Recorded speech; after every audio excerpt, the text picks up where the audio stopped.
ලෝකෙ කොහෙවත් ප්‍රශ්න ඇති මිනිස්සුන් නැහැ. හැම මනුස්සයෙක්ටම ප්‍රශ්නයක් තියෙනවා.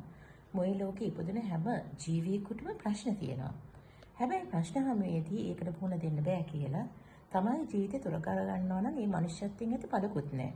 ඔබට අම්මා කෙනෙක් ඉන්නවා, ඔබට තාත්තා කෙනෙක් ඉන්නවා. ඔබ ප්‍රේමී විනය සිතිනසා ගන්නේ නම් ඒක හරියම අඥාන ක්‍රියාවක්.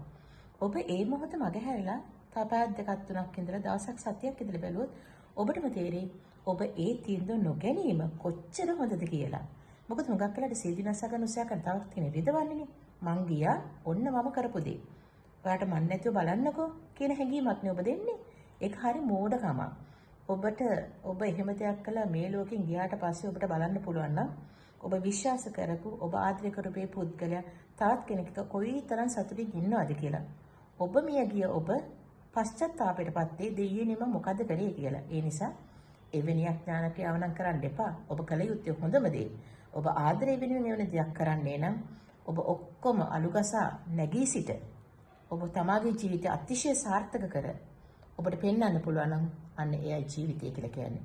මේවා මේ හුස්ම ගන්නකම් විතරක් තියෙන දේවල්නේ.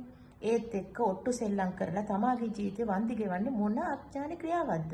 ඒ නිසා කරුණාකර යමක් කරන්නකොට තමාගේ වටිනා වූ තමාව මේ ලෝකෙට බිහි කරපු අම්මා තාත්තා සිහි කරගන්න. ඒ විට ඔබට සියල්ල අමතක වෙනු නිසකයි.